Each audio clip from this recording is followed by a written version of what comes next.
प्रधानमंत्री नरेंद्र मोदी इस वक्त संबोधित कर रहे हैं। सीधे आपको लिए चलते हैं और सुनते हैं। और आज मैं इसी 1/6 ऑफ ह्यूमैनिटी की आवाज आप तक पहुंचाने यहां आया हूं।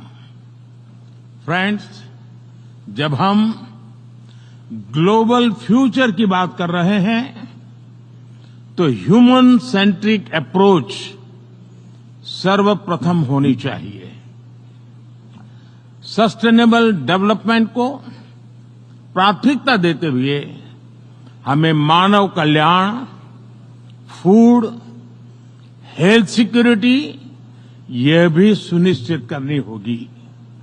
भारत में 250 मिलियन लोगों को गरीबी से बाहर निकालकर हमने यह दिखाया है कि sustainable development can be successful.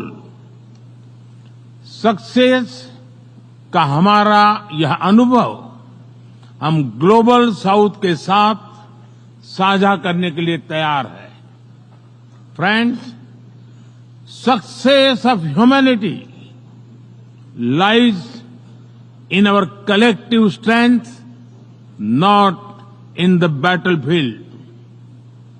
और वैश्विक शांति एवं विकास के लिए ग्लोबल संस्थाओं में रिफॉर्म्स आवश्यक है। Reform is the key to relevance. African Union को नई दिल्ली समिट में G20 की स्थायी सदस्यता इसी दिशा में एक महत्वपूर्ण कदम था। वैश्विक शांति और सुरक्षा के लिए एक तरफ आतंकवाद जैसा बड़ा खतरा है तो दूसरी तरफ साइबर, मैरीटाइम, स्पेस जैसे अनेक संघर्ष के नए नए मैदान भी बन रहे हैं। इन सभी विषयों पर मैं जोर देकर कहूंगा कि global action must match global ambition. Friends, technology के सेफ और रिस्पॉन्सिबल यूज के लिए बैलेंस रेगुलेशन की आवश्यकता है। हमें ऐसी ग्लोबल डिजिटल गवर्नेंस चाहिए जिसमें राष्ट्रीय संप्रभुता और अखंडता अक्षुण्ण रहे। Digital public infrastructure should be A bridge, not a barrier. Global good के लिए भारत अपना डिजिटल पब्लिक इंफ्रास्ट्रक्चर पूरे विश्व से साझा करने के लिए तैयार है।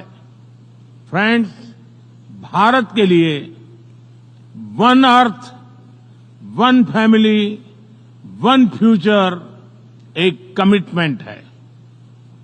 यही कमिटमेंट हमारे वन अर्थ, वन हेल्थ और वन सन, वन वर्ल्ड, वन ग्रिड जैसे इनिशिएटिव्स में भी दिखाई देता है।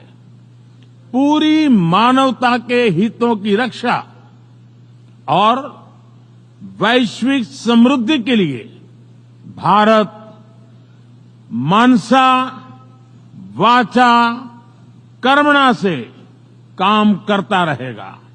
बहुत बहुत धन्यवाद।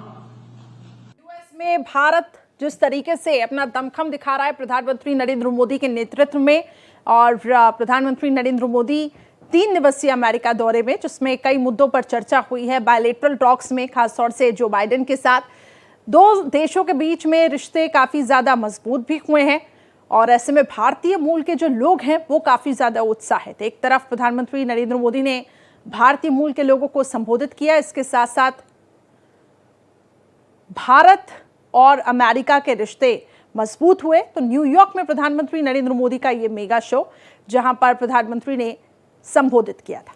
तो सुपर पावर की धरती पर सशक्त भारत और भारत जिस तरीके से वैश्विक गुरु के तौर पे उभर रहा है, प्रधानमंत्री नरेंद्र मोदी के नेतृत्व में कई डील्स पे चर्चा हुई है और कई सीईओ के साथ, कई कंपनियों के सीईओ के साथ राउंड टेबल। और 140 करोड़ भारतवासियों की ओर से आप सभी को नमस्कार।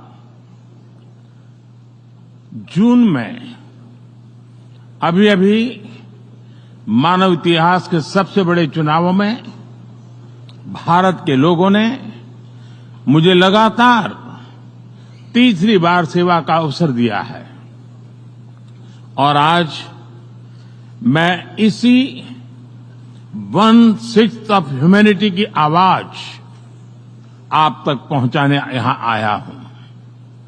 फ्रेंड्स, जब हम ग्लोबल फ्यूचर की बात कर रहे हैं तो ह्यूमन सेंट्रिक अप्रोच सर्वप्रथम होनी चाहिए। सस्टेनेबल डेवलपमेंट को प्राथमिकता देते हुए हमें मानव कल्याण, फूड, हेल्थ सिक्योरिटी ये भी सुनिश्चित करनी होगी।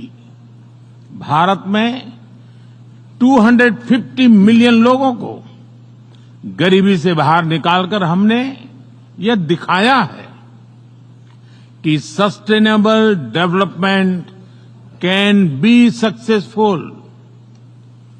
सक्सेस का हमारा यह अनुभव हम ग्लोबल साउथ के साथ साझा करने के लिए तैयार है।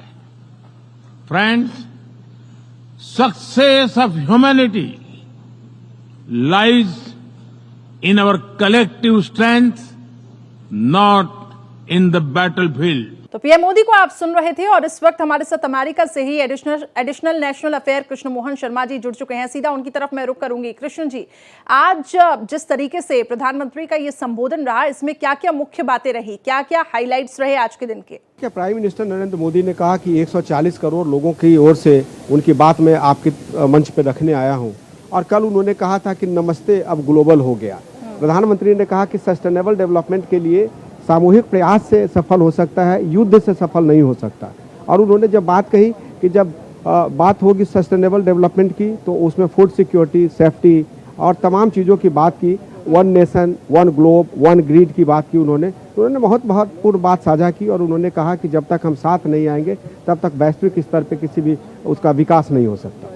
बिल्कुल। और कृष्ण मोहन जी, प्रधानमंत्री ने एक बात का भी जिक्र किया था कि इस वक्त क्वाड सम्मेलन भी उस वक्त हो रहा है जब दुनिया में कहीं ना कहीं संघर्ष भी हमें देखने को मिल रहा है, कहीं युद्ध हो रहा है। कितना इंपॉर्टेंट हो जाता है ऐसे टाइम में समिट होना, और खास तौर से भारत और अमेरिका के रिश्ते को लेकर ये कितना ज्यादा इंपॉर्टेंट है प्रधानमंत्री का विजिट? प्राइम मिनिस्टर का विजिट इसलिए भी काफी इंपॉर्टेंट है, जब अगले वर्ष क्वाड की अध्यक्षता हमारे पास होगी तो इसमें से 3 सदस्य नहीं होंगे। जो बिडेन नहीं होंगे, जापान और ऑस्ट्रेलिया के लोग उसमें नहीं होंगे। तो जाहिर सी बात है कि जब उसमें ये 3 लोग नहीं होंगे तो प्रधानमंत्री की सुपरमेसी एक तरीके से इसलिए भी बढ़ जाएगी क्योंकि वो 3 टर्म प्राइम मिनिस्टर हैं और सबसे सीनियर लीडर हैं। और जिस बात की तरफ आप इशारा कर रही हैं तो चाइना का विस्तारवाद जो है उस पर फॉरेन सेक्रेटरी से हमने बात की थी। फॉरेन सेक्रेटरी ने नाम नहीं लिया, लेकिन उन्होंने कहा कि जब नेता आपस में बैठते हैं तो बहुत सारी बातें ऐसी होती हैं जिसको रिकॉर्ड पे नहीं ला सकते, लेकिन मान लेना चाहिए कि ये बातें हुई हैं। बिल्कुल कृष्ण मोहन जी, आप वहां से बेहतरीन तस्वीरें भी दिखा रखे हैं, खासतौर से भारतीय मूल के लोगों में इतना ज्यादा उत्साह भी है, वो भी देखने को मिल रहा है। तो उससे कहीं ना कहीं ये भी जाहिर होता है कि प्रधानमंत्री नरेंद्र मोदी की लोकप्रियता न सिर्फ भारत में बल्कि विदेशों में भी है, और उसकी बानगी वो जो तस्वीरें सामने आई वो साफ तौर से यहाँ पे देखने को मिल रही है। एक सवाल मेरा ये भी है, क्योंकि अब जिस तरीके से G20 समिट भी भारत ने होस्ट किया, अगर हम बात G7 की करें तो बहुत महत्वपूर्ण हो जाता है, यहाँ से एक बड़ा संदेश भी जाएगा दूसरे देशों में भी।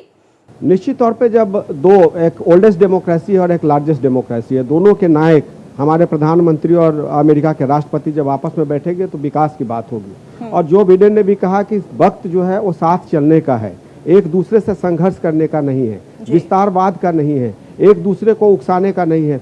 और अमेरिका में मैं जहाँ जहाँ अभी तक घूमा हूँ वहाँ पे यूक्रेन युद्ध की चर्चा हो रही है। तो इन सब चीज़ से पूरा विश्व बाहर निकलना चाहता है, और जब तक बाहर नहीं निकलेगा पूरे विश्व का और देश का विकास नहीं हो सकता। बिल्कुल। और भारत ने जिस तरीके से एक शांति का संदेश दिया, जैसा कि आपने युद्ध की यहाँ पे बात की कि हर तरफ यूक्रेन युद्ध की चर्चा हो रही है, लेकिन इसी बीच प्रधानमंत्री नरेंद्र मोदी का भी विजिट ये दिखाता है कि भारत हमेशा अपनी तरफ से शांति को लेकर आगे बढ़ा है, चाहे किसी भी युद्ध की बात क्यों ना हो, एक शांति की अपील यहाँ पे की जा रही है। तो ऐसे में बहुत महत्वपूर्ण हो जाता है, जैसा कि आप कह रहे हैं कि बड़ा संदेश जो है वो ग्लोबल लेवल पे भी जाएगा, और भारत का कद आखिर इससे कितना बढ़ेगा? भारत का कद इसलिए बहुत बड़ा हो गया है क्योंकि अभी यूक्रेन भी हमने विजिट किया और यूक्रेन के साथ साथ रसिया भी हमने विजिट किया, और प्राइम मिनिस्टर के इस विजिट की चर्चा फॉरेन सेक्रेटरी ने की। मैं बार बार फॉरेन सेक्रेटरी का जिक्र इसलिए कर रहा हूं क्योंकि वो गवर्नमेंट के एक स्पोक्स पर्सन के तौर पे मीडिया से रूबरू हो रहे थे। तो उन्होंने कहा कि दोनों देशों में घूमने का मतलब ये होता है कि हम शांति चाहते हैं। कल प्राइम मिनिस्टर ने जब भारतवंशियों को जो अमेरिका में रहते हैं उनको संबोधित किया तो उन्होंने कहा कि पहले विदेश की नीति ये थी कि सबसे सामान दूरी बना के रखो, और आज हमारी नीति ये है कि सबको साथ लेके चलो। तो प्राइम मिनिस्टर का विजन जो है वो लार्जर देन लाइफ बहुत बड़ा विजन है, और वो अपने आप को ग्लोबल लीडर के तौर पे स्थापित कर चुके हैं, और उनकी बातें सुनी जाती है। इस बात को उन्होंने भी लोगों के सामने जिक्र किया। जी, पहले कृष्ण जी ये अटकलें थी कि कहीं ना कहीं डोनाल्ड ट्रंप से मुलाकात हो सकती है, लेकिन फिर खबर सामने आई कि मुलाकात नहीं होगी। अब अमेरिका में कुछ ही दिनों में राष्ट्रपति के चुनाव भी हैं, इसको आप किस तरीके से देखते हैं, जो बाइडेन के साथ उनकी मुलाकात? जो बाइडेन राष्ट्राध्यक्ष हैं जी, और निश्चित सी बात है कि यहाँ पे जब चुनाव हो रहा है तो अगर वो जो ट्रंप से मिलते हैं तो उनको कमला हैरिस से भी मिलना पड़ेगा, और उसका कौन जीतेगा कौन हारेगा ये तो वक्त तय करेगा, वोटर्स तय करेंगे। तो पार्टी राजनीतिक तौर पे ऐसा कोई मैसेज नहीं देना चाहती है कि हम कमला हैरिस के साथ हैं कि हम ट्रंप के साथ हैं। बिल्कुल, और ये भी एक बहुत बड़ी नीति थी जो निकलकर सामने आई। तस्वीरें आप लगातार वहां से दिखाई रहे हैं। बहुत बहुत शुक्रिया हमारे साथ जुड़ने के लिए।